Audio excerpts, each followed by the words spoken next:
افغانان وروڼه چې د لیدې تاسې کښېنئ بیا دغه نور ملګري خلاص کړي موږ تاسې خپل مجلس لیدو وزښت پښتو کې د ښکنځلې دغه ځوان ته یوازې د دې څو خبرو په مقابل کې وکړي. دغه ځوان ورته سمه خبره کوله خو په مقابل کې سمې سادات ورته ښکنځل کوي.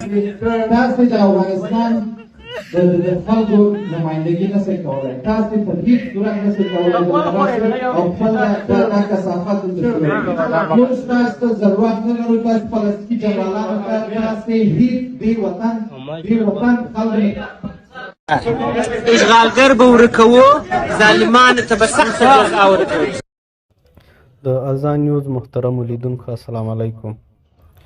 تښتېدلی فراري او پلاستیکي جنرال سمې سادات چې اوس مهال په امریکا کې اوسیږي یو له هغه جنرالانو څخه ده چې د اسلامي امارت پر وړاندې یې تر خپلې وسې پورې جګړه وکړه.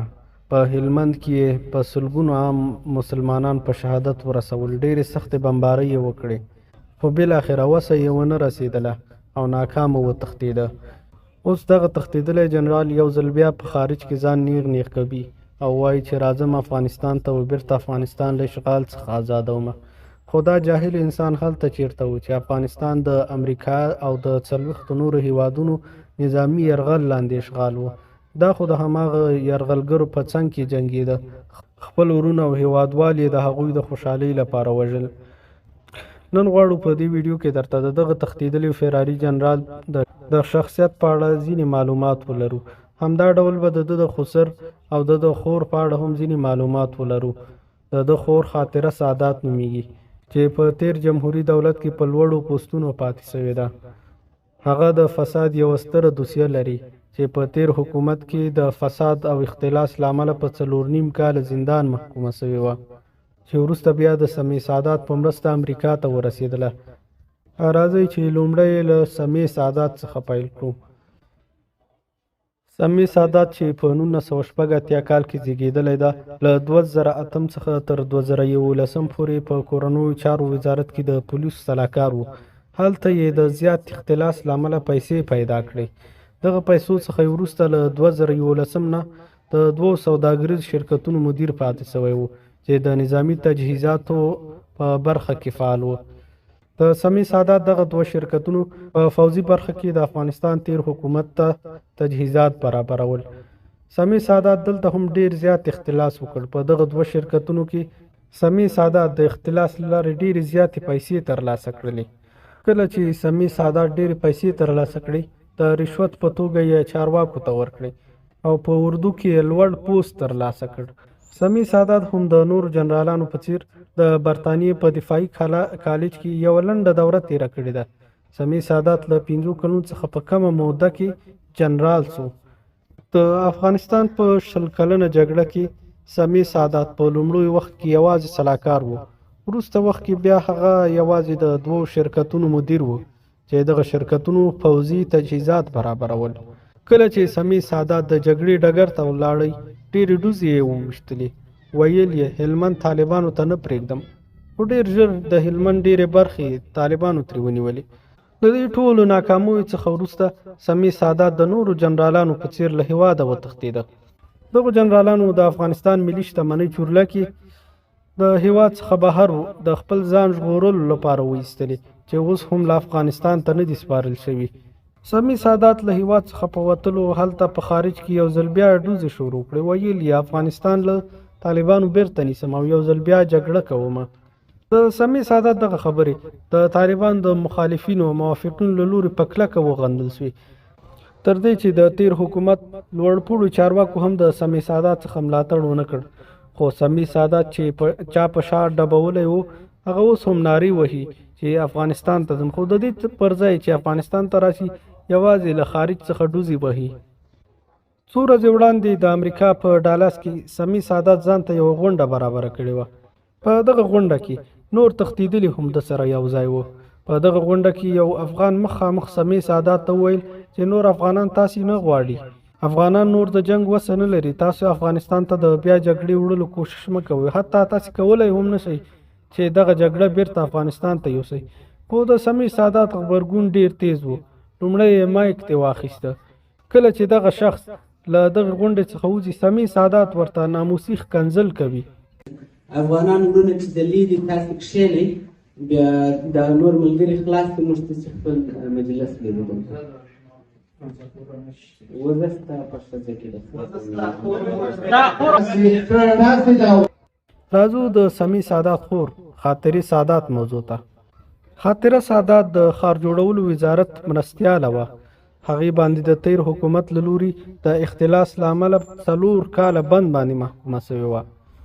د اداري فساد د جدي جرمونو لومړنۍ محکمې د ښار جوړونې او ځمکو وزارت پخوانۍ مالي او اداري مرستیالې ته چې په ځینو پیسو کې د اختلاس او جعل کولو په تور 4 کاله او 8 میاشتې بند وراورولی و. سادات او د هغه د ملګرو لومړنۍ محکمه په هغه وخت کې شوې وه چې په دغه محکمه کې د سمې سادات له خور سره د هغه خسر هم و چې په دغه اختلاس کې ورسره شریک و. د خوشحال سادات له خور څخه پرته ځینې نور چارواکي هم په دغه محکمه کې شامل وو او تر ټوله غوښنه برخه پکې د خاطره سادات و. خاطره سادات وروسته د خوشحال سادات له لوري د امریکا ورجینیا ایالات ته ولېږدول شوه تر څو د محکمې له دغه حکم څخه یې وژغوري. هغې هلته دغه وړې پیسو باندې ځان ته ښکلی کور واخیسته. وزارت شهرسازی و اراضی پس از آن که از سوی محکمه به جرم اختلاس و فساد مالی محکوم به مجازات شد به امریکا فرار کرده است. یک منبع میگوید که خانم سادات هم اکنون در ایالات ویرجینیای امریکا به سر میبرد. این در حال است که دادگاه عالی کشور میگوید که محکمه ابتدایی رسیدگی به جرایم سنگین فساد اداری معین پیشین وزارت شهرسازی و اراضی را به جرم اختلاس به بیش از 4 سال زندان محکوم کرد. این دادگاه با نشر خبرنامه گفته است که خاطره سادات معین پیشین مالی و اداری، محمد ناصر متخصص امور مالی و حسابی و ذبیح الله کارمند ارشد مالی وزارت شهرسازی و اراضی به جرم اختلاس و تزویر در حواله هر کدام به 4 سال و 8 ماه حبس تنفیذی محکوم شده. د دې لپاره چې زموږ خبر کره شي غواړو په دې اړه درته ځینې شواهد وړاندې کړو.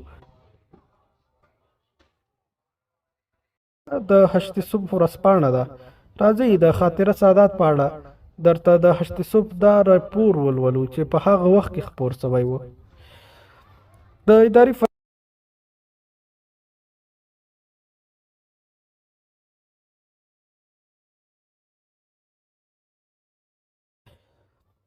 اداري فساد د جدي جرمونو لومړنۍ محکمې د ښار جوړونې او ځمکو وزارت پخوانی مالي او اداري مرستیال په ځینو پیسو کې د جعل او اختلاس په تور په 4 کاله او 8 میاشتې بند باندې محکوم شوی.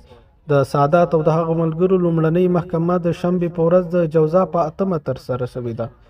د سترې محکمې د اعلامیې له مخې د ښار جوړونې وزارت مالي او حسابي معین محمد ناصر، د مالی او اداري چارو لوی مدیر ذبیح الله، د عادي بودیجې مالی مسؤل فخرالدین او د یاد وزارت د کنټرول او مدیریت غړی حفیظ الله شامل دي. په دغه لومړنۍ محکمه کې 3 تنو ته یې خاطره سادات، محمد ناصر او ذبیح الله په 4 کاله او 8 میاشتې بند محکوم کړي دي. د محکمې د پریکړې له مخې فخرالدین په 3 کاله او عظیم الدین په 1 کال او 2 میاشتو بند باندې محکوم شوی ده. ځینې متهمین یې په 28 میلیونه افغانۍ بیرته ورکړې باندې مکلف کړي دي. دا هم د خاطره سادات د اختلاس په اړه د اطلاعات روز ورځپاڼې راپور ده. دا د اختلاس او فساد یوازې هغه دوسیه ده چې ښکاره شو د رسنیو تر مخ راڅرګنده شوه. له دې پرته شاید نورې په لسګونو ان کېدای شي تر سلګونو داسې د رشوت قضیې تېرې شوي وي چې هغه د رسنیو مخ ته نه وي راغلي او په پټه تېرې شوي دي او ضرور به داسې قضیې وي. په دغه قضیه کې ذبیح الله د خوشحال سادات خسر ده، هغه هم په دې قضیه کې ورسره شامل و. نو خوشحال سادات به ولې بیا ځل جګړه نه غواړي؟ ځکه تیر ځل یې هم ډېرې پیسې ځان ته جمع کړي دي. خوشحال سادات یو له هغه جنرالانو څخه ده چې د افغانستان د جګړې له امله میلیونر شوی ده او ټوله شتمني یې د دغه جګړې له امله پیدا کړې ده. هغه به ولې جګړه نه غواړي؟ کومه شتمني چې ده ترلاسه کړې ده په کومه لاره یې ولګوي؟ هغه ډېره زیاته شتمني ده. کېدای شي د جګړې نارې او ډوزې وهل یو ډېر غوره تجارت وي، له دې څخه چې دغه پیسې چې د افغانستان څخه وړي په یو بل تجارت باندې بندې کړي. د بل تجارت څخه دا پیسې ورته ډیره ګټه یوازې د جګړې په ډوزو نارو وهلو کې کوي. نو سمي سعادت به ولې جګړه نه غواړي؟ ځکه ګټه یې ده پکې.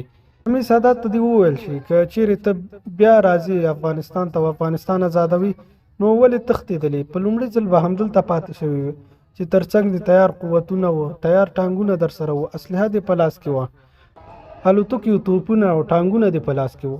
او چې اوس بیا راځي په کومه لار راځي افغانستان ته چې دې د راتګ تکل کوو نو تښتې دې ولې؟